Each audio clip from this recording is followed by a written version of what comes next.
tata ana te 6,500 ngā reo motuhake o te ao. E 2,000 au reo nei, he iti iho i te 1,000 noiho o na kai kōrero. E ai ki ngā matapai a etahi, ka tai ki te tau 2,100. Neke atu pea i te iwa te kaupai henati o au reo nei, ka ngaro, kai te aro take te minita whanaketanga Māori i te pire reo Māori. Kai noho ko te reo Māori, tētahi o au reo nei, ka ngaro. Kua whakatū te minita whanaketanga Māori i tētahi rōpū tohu reo Māori motuhake. Hei tohu i aia mo te pire. Kia Mauriora tētahi reo, me kōrero ki ētahi wāhi katoa. Me ako e tai tamariki tonu ana, ka maura hoki i ngā hapori. Me kōrero ki ngā take, ki ngā wāhi hoki e hāngai ana ki te hapori. Me hua Māori noa mai, hei reo Māori, Mauriora. Me whai hua ki te motu whānui. Me tika ngā rautaki haumaru mo te reo, me ona kai kōrero. He maha ngā mahi mo te reo Māori i ngā tau whātekau kua taha ake nei. Nā ngā rōpū Māori, me te karauna hoki, he nui ngā hua. He reo whaimana āture tonu te reo Māori ki Aotearoa. E whārau ono te kau, ngā kohanga reo. E whetū te kau mārua, ngā kura kaupapa. Ko tahi teihana whakata e pāho ana i te reo Māori i ngā wā katoa. Ā, ko tētahi atu i ngā reo e rua. E rua te kau māiwa ngā reo irirangi Māori e whakapāho nui nei i te reo Māori. Ara atu e tahi pukapuka katoa i tuhia ki te reo Māori, kei ngā kura, ngā whare pukapuka, ngā toa maha hoki. Ko ētahi tari kāwanatanga ārohi hoki, e whakaputa kōrero ana i ngā reo e rua. I tēnei wā, tatana te 225 miriona tāra te pūtea ka pau i te kāwanatanga i a tau mo te reo Māori. Aha koa ēnei tau pōkaikaha, e ai kia UNESCO, kai te rārangi haumate tonu ke te reo Māori. Ā, e ai ki te kau te nui, aha koa tonu te whakapaukaha, kai te heke haere tonu te reo Māori. Mō ia tokorima tāngata, ko tahi anake te kai kōrero Māori. E rima pai henati o te iwi e ki ana rātau e matatau ki te kōrero i te reo Māori. Ko te reo Māori hei reo matua ki te kāinga mo te 2.1 pai henati noiho o ngā kai kōrero Māori. Te kau pai henati e kōrero ngā tahi ana i te reo Māori me te reo Ingarihi. O ngā tamariki Māori te kau, ko tahi anake ka toro atu ki te reo Māori i te kura. He nui ake te uru o te tamaiti ki te whai i te reo Māori, kai te taumata kōhanga i tēnā i te kura tuatahi, i te kura tuarua kē rānei. Kia ora tonu te reo Māori ko tahi tau haere ake nei, me kōrero rawa ia. Kaua ki te marae anake, ki te akomanga noiho rānei, ki te reo irirangi noiho, ki ngā take kāwanatanga noiho rānei. Engari, hei reo a whānau kē. Mauriora, o te ao, o te tangata. Kei ngāri puata, me ngā aro takenga o ngā tautata nei, e whakātu ana i ngā whāwhārua, hei whakakiki tonu. He maha ngā tari karauna, e tautoko ana i te reo Māori. Engari, me nui atu i tēnā, kei hoki noa ngā mahi, kei kōtiti rānei, kei riro rānei i te whakawai. E ai ki ngā rangahau, me rautaki rawa i te tuatahi, hei ako tātau i a tātau. Ka kite ai i ngā pūareare kātahi, ka kōtu i ake te haere.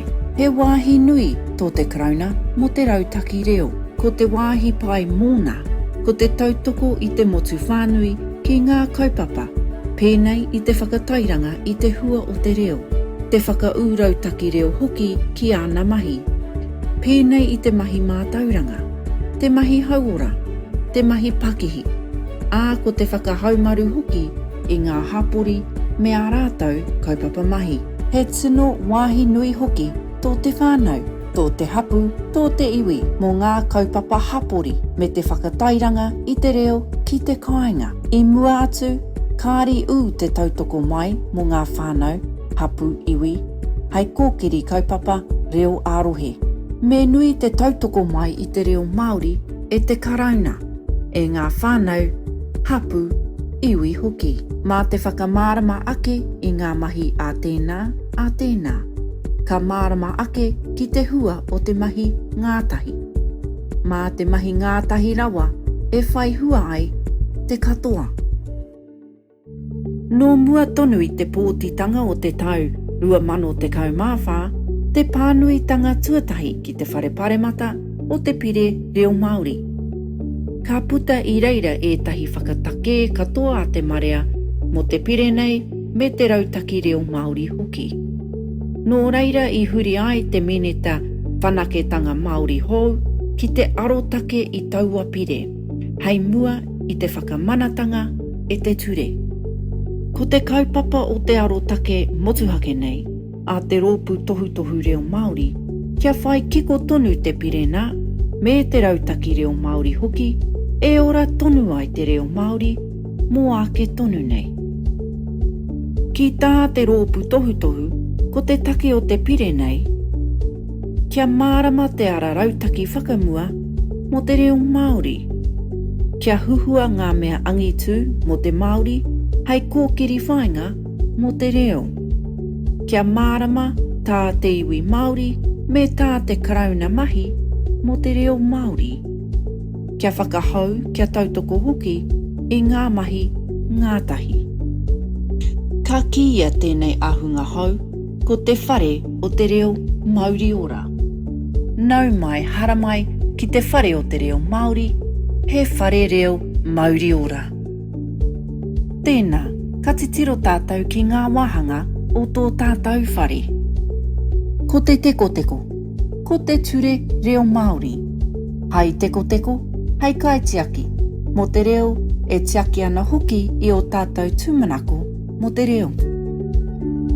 Ko te koruru kei rungarawa, ko te tirohanga matua mo te reo, ka tautoko nā, ka tino whāia e te rautaki Māori me te rautaki karauna hoki.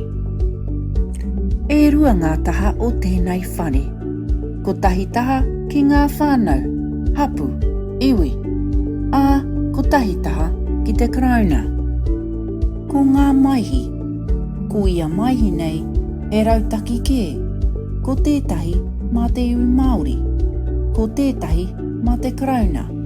E whakairo hei iringa mo te koruru o te whare nei.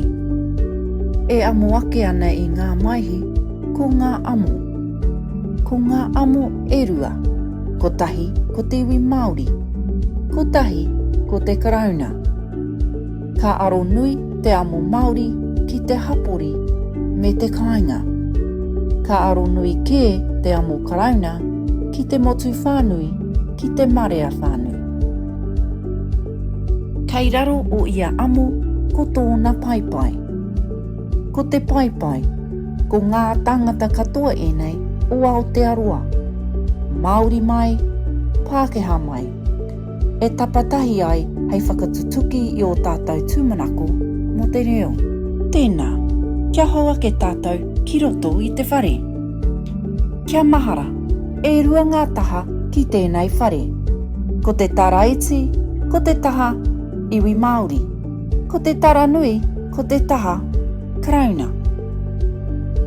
Tuatahi, ko te taraiti, ko te taha iwi Māori. Ko ngā heke taraiti, ko te mātāwai nei. Ko te mātāwai he rōpū hou, e whakamanahia e te ture. Hei rōpū kōkiri mo te iwi Māori I ngā kaupapa Mauriora mo te reo Māori. Ko te hanga o te mātāwai he puari poti, te kaumātoru o na mema. Ka ahu mai nei mema I ngā iwi Māori, I ngā rōpū Reo Māori, i te hunga tika hoki e whai pukenga ana. Ko ngā paupau taraiti, ko ngā rōpū katoa e nei, e ahu mai ai ngā mema mo te mātāwai. Toko whitu ngā mema ka ahu mai i ngā iwi Māori. Mo tēnei pire, kua whakarohengia ngā iwi Māori ārohe whenua nei. Ka kia e nei rohenga, he rohe reo, ā, ko tahi māngai mo ia rohe reo, kai te mātāwai.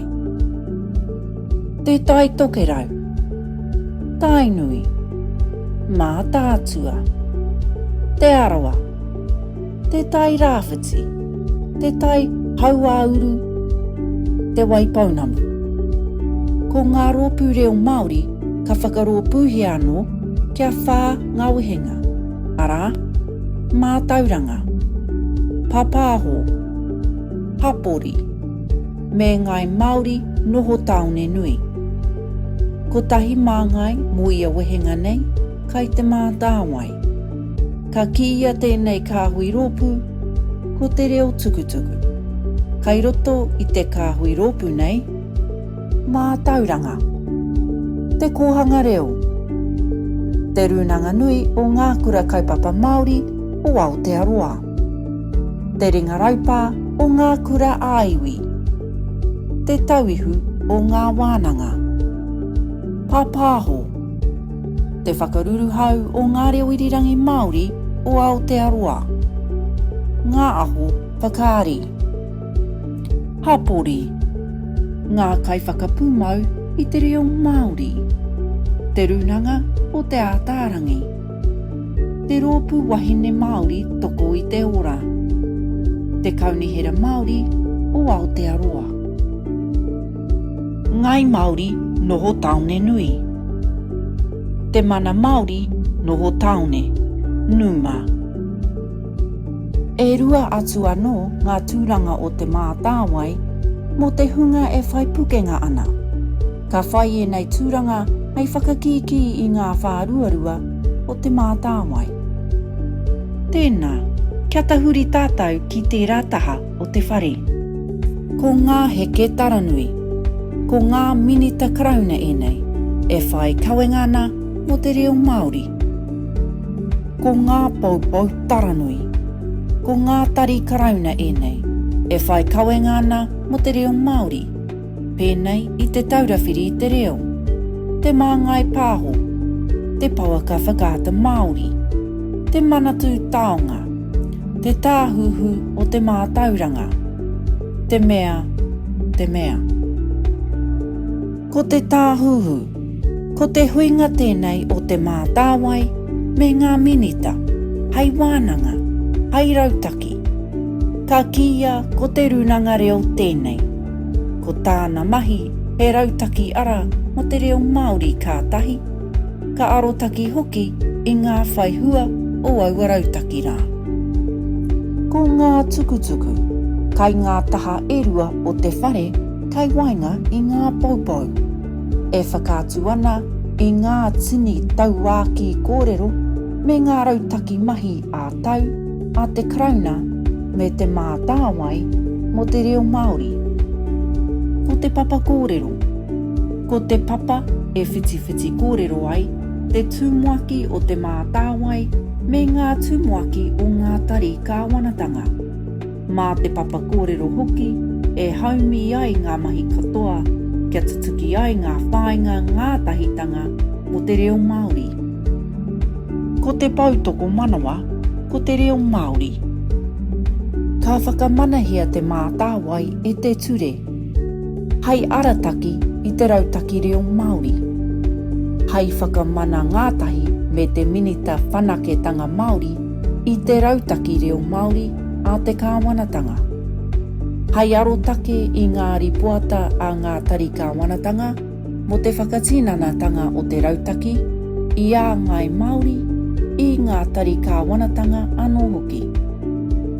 Hei tautoko i te runanga reo ki te hura i ngā take nui, ki te whakamāhea raruraru, ki te rapu hoki i ngā mea angi tū teitei mo te mahi ngātahi. Hei whakatū i te 50 paehenati o ngā mema puari mo te taurāwhiri i te reo Māori, mo te māngai pāho, me te pauaka whakaata Māori hoki. Hei whakatūturu ngātahi me te minita panaketanga Māori i ngā tauāki kōrero me ngā rautaki mahi a tau, a te mātāwai, a ia tari ka wanatanga hoki e whai kawenga ana mo te reo Māori. Hei whakatū i te tumuaki mo te mātāwai. Hei toha pūtea whakatinana kaupapa reo a hapori. Hei whakakapi i ngā mahi katoa a te pūtahi pāho, tai atu ki te whakatū i ngā mema tokorua mo te ara tuku whakaata irirangi Māori. Mā te mātāwai e riro ai mā te Māori e arahi ngā whainga reo Māori hei mahi tahi me te karauna, tai rawa ki ngā whānau, ki ngā hapū, ki ngā iwi hoki. Mā te rautaki reo a te Māori me te karauna, ki raro i te koruru kotahi mo te reo Māori, e whai take anō ai te mahi ngātahi a ngā rōpū e rua. Mā te runanga reo tonu, mā te mahi tahi a ngā minita, me te mātāwai, e whakātū pai ki te motu me te ao whānui, te whai hua motu hake ake o te reo Māori mō ngā tangata katoa o Aotearoa. Mā reira anō e whai wāhi mai ai ngā kaupapa a motu, a hapori hoki, e whakamana ana i te ao Māori, e whai ana hoki i ngā rauemi tōtika. Mā te runanga reo me te papa kōrero, e rite tonu ai te whakawhitiwhiti kōrero a ngā rōpū katoa, a ngā rōpū mana whakahaere me ngā ringa mahi.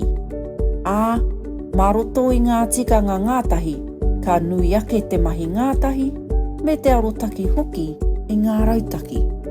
Ko ngā tikanga ngātahi e ki nei te rōpū tohu reo Māori, kia uru mai ki te kupu whakataki o te pire, ko enei e whai ake nei.